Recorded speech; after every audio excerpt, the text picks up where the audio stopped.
Senhores, bom dia.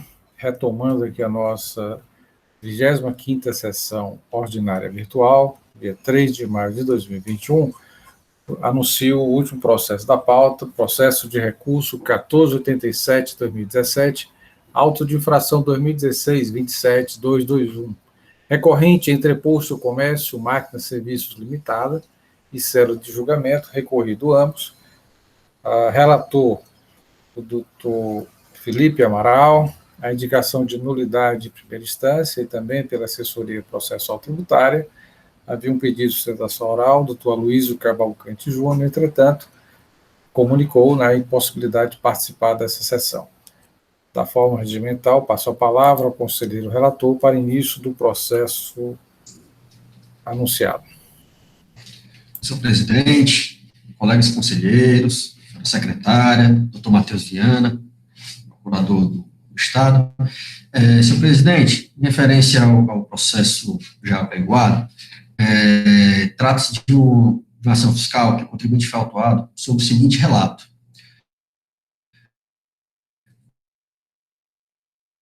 Falta de emissão de documento de operação abertada por ou a primeira nota fiscal, série D ou cupom fiscal. O contribuinte, durante o exercício de 2012, promoveu a saída de mercadorias sem a devida documentação fiscal, no montante de R$ 169.967,28, conforme demonstrado no relatório totalizador apensado ao presente efeito fiscal. O contribuinte opera com produtos sujeitos ao regime de substituição.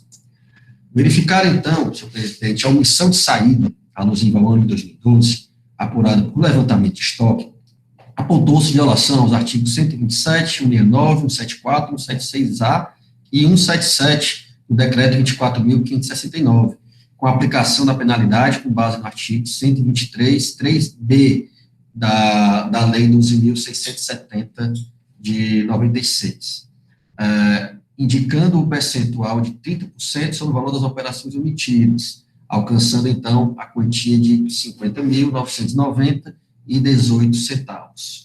As operações, como já destacado no relato, são sujeitas a regime de substituição tributária. Nas informações ao auto de infração, senhores conselheiros, a infração ela é descrita da seguinte forma, que eu faço o registro, para quando formos analisar o conteúdo da decisão de primeira instância. Aqui ele descreve a infração.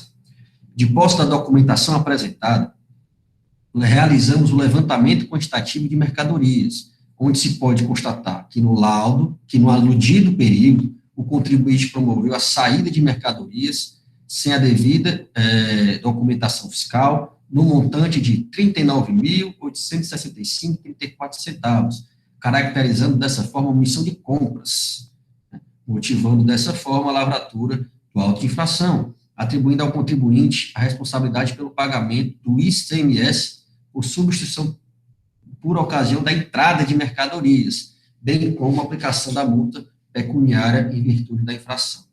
E que eu faço registro que, de fato, o auto de infração ele foi lavrado por omissão de saída, e nas informações complementares, há aqui realmente uma divergência tanto do valor, né, como ele fala aqui em omissão de compras e exigência do próprio ICMS. Tá?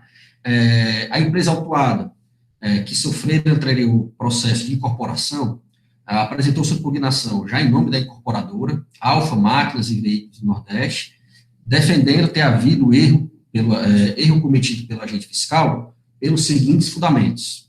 1.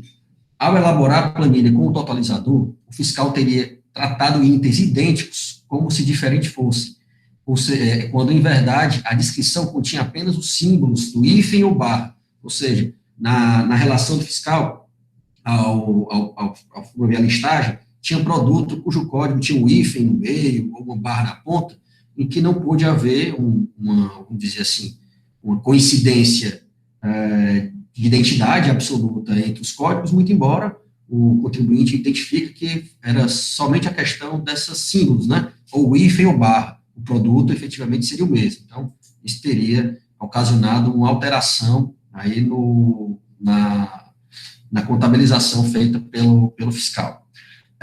Identifica também o contribuinte que na nota fiscal de entrada, de número 222.517, no valor de 125 mil, né, que teria havido aí identifica a entrada e uma omissão de saída, ele, na verdade, identifica que essa mercadoria, né, o maquinário, ele teria ingressado no estabelecimento sob a rubrica saída para demonstração local, né, entrou no estabelecimento e houve, posteriormente, a devolução para a fábrica por meio da nota fiscal 6.092. Então, ele fala que, na verdade, não existia omissão de saída. Pelo contrário, ele identifica que a mercadoria que ingressou para fins de demonstração foi retornada por essa nota fiscal também como devolução. E descreve, por fim, presidente, que os demais achados da fiscalização, eles seriam um mero ajustes contábeis de estoque, né? E ele traz a demonstração documental de que realmente essas movimentações, elas foram só ajustes de estoque, tá? Assim, pede a improcedência da ação fiscal diante da ausência de materialidade da infração e, subsidiariamente, a redução da multa para 1% por aplicação do parágrafo único do artigo 126 da Lei 12.670, por tratarem-se de operações sujeitas à substituição tributária. O contribuinte, no caso, ele não alega, senhor presidente, nenhuma questão preliminar, tá? E ele pede, sim, para comprovar os fundamentos alegados, que o processo seja submetido a uma perícia. Entretanto, senhor presidente, em julgamento de primeira instância, a ação fiscal foi declarada nula, justamente por força da divergência existente entre o relato da infração e as informações complementares, o que, segundo o julgador de primeira instância, por gerar confusão quanto ao fato norteador da infração, ensejaria a nulidade por aplicação do artigo 33, inciso 11, cumulado com 53, parágrafo 2º, inciso 3º, do decreto 25.468, e artigo 83 da lei 15.614.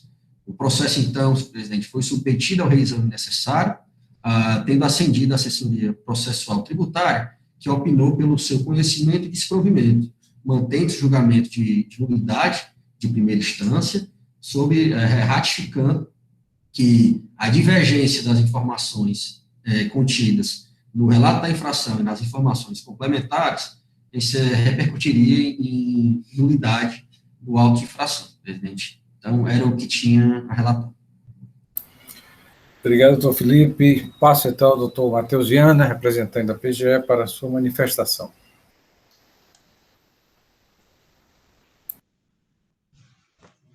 Bem, senhor presidente. Senhores conselheiros, a doutora Helena aí hoje está com a blusa aí de branco e vermelho, né, rapaz? Gostei da blusa, tá ótima essa blusa. Bem, senhores,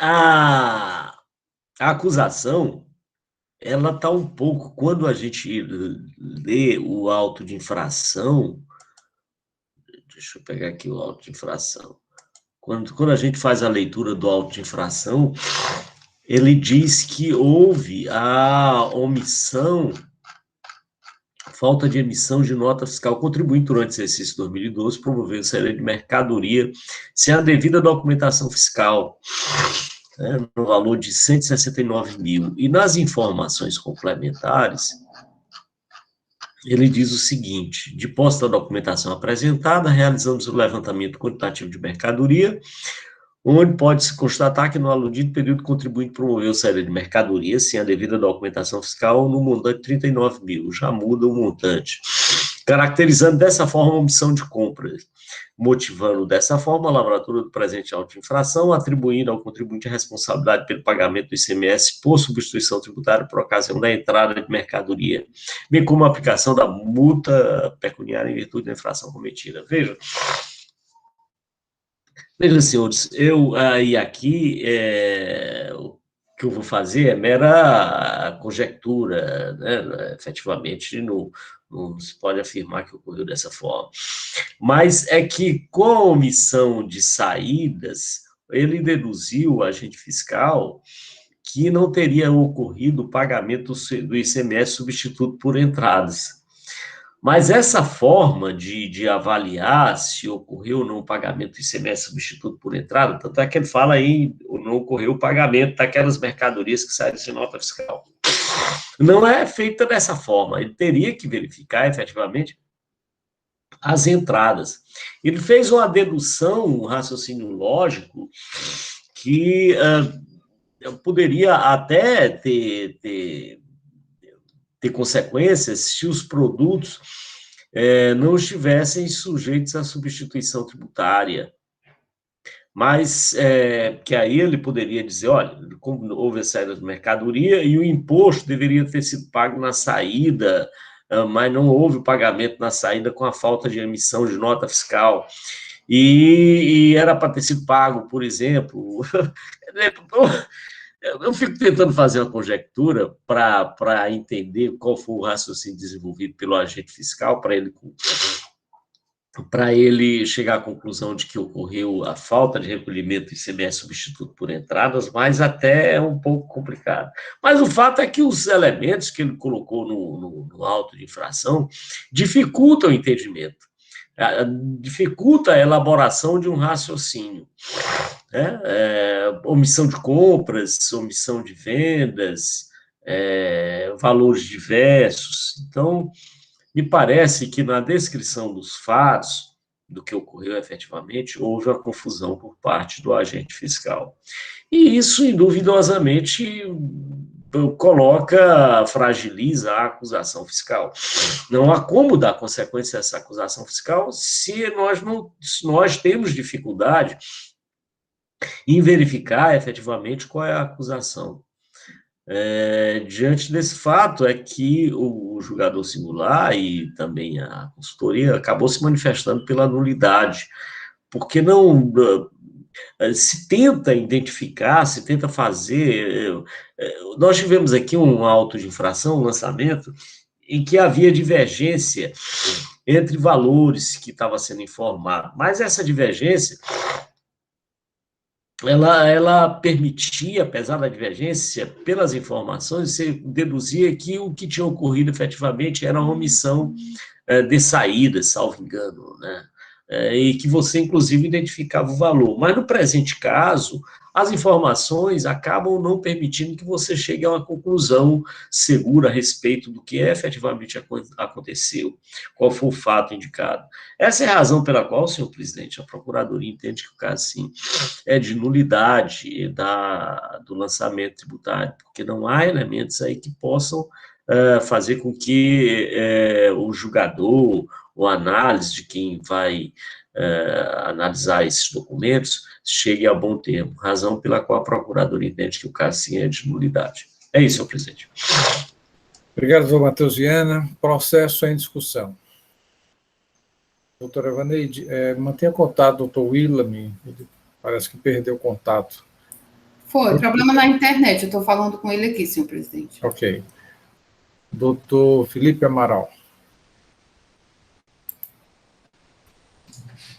Senhor presidente, de fato, né, na linha do que o doutor Matheus bem colocou, o julgamento de primeira instância e no parecer, né, eu sempre, quando vou analisar os processos, eu faço, para não ser sugestionado por parecer nem por decisão, eu realmente tento fazer primeiro a leitura da infração e no momento eu fiquei completamente confuso, porque fala-se omissão de saída, nas informações complementares ele traz um outro valor, dizendo que é omissão de compras, como se fosse omissão de entradas, e aí, doutor Matheus, que acredito que ele por esse erro, ele confunde omissão de saída com omissão de entrada, e aí sim ele cobra nas entradas, né, como substituição. Então, realmente, ele causa essa confusão, o contribuinte não chega a arguir essa nulidade, né, ele até se defende pontualmente dos argumentos, né, enfim, mas de fato é algo que até para a gente analisar a rigidez da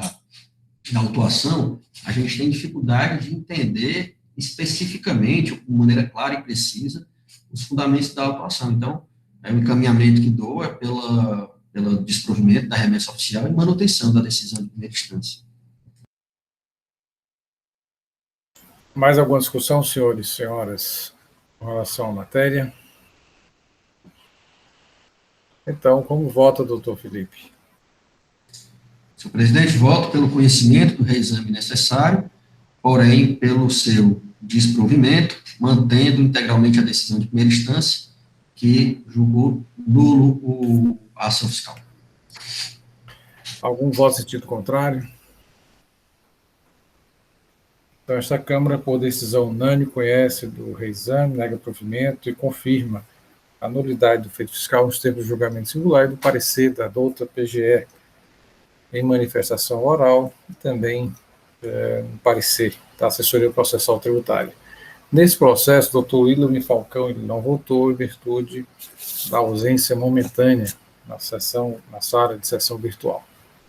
Senhores, assuntos gerais, algum assunto a ser tratado? Eu aqui quero manifestar em assuntos gerais que, com relação ao voto de desempate, referente ao processo 3725-2013, auto de infração 2013-14669, que tem como recorrente TIM Celular S.A. e recorrido célere julgamento de primeira instância, julgado na 15ª sessão ordinária virtual, realizada em 16 de março de 2021, nos seguintes termos. E aí, com fundamento no artigo 59, parágrafo 4 da portaria 145/2007, que dá o prazo, né, para que em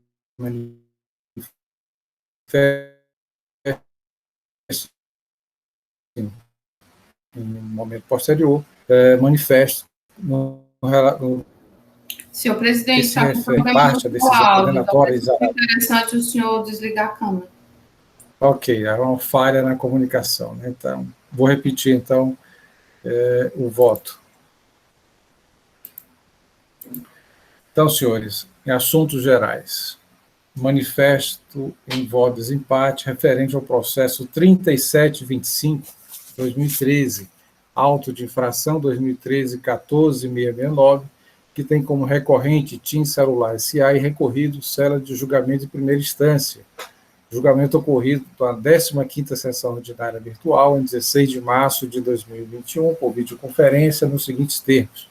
Com fundamento no artigo 59, parágrafo 4 da portaria 145/2017, que estabelece o prazo para minha manifestação, no que se refere ao mérito da questão, eu, como presidente da Câmara, resolvo dar conhecimento ao recurso ordinário, né, dar parcial provimento para modificar em parte a decisão condenatória exarada em primeira instância para julgar o feito parcial procedente, aplicando a seção prevista no 123.2A da Lei 12.670/96, com a nova redação dada pela Lei 13.418, para os meses de abril a dezembro de 2012, nos termos do voto do conselheiro relator, que no caso específico, doutor William Falcão. Esta decisão vai ser encaminhada ao conselheiro relator e, a partir dessa decisão, a elaboração da resolução. Assuntos gerais, mais algum assunto a ser tratado, senhores? Então, agradeço a participação de todos. Lembrando que amanhã nós teremos 4 processos, 2 da Filat Indústria de Malhas S.A., a 26ª sessão ordinária do dia 4, em que a doutora Mônica Maria Castelo é a conselheira relatora, em que temos a participação do doutor Ivan Lima Verde Júnior como advogado, e 2 processos da Magazine Liliane, em que os relatoria do doutor William Falcão de Souza, também com a participação do advogado doutor Igor Cordeiro Barbosa. Agradeço a participação de todos e até amanhã, se Deus quiser.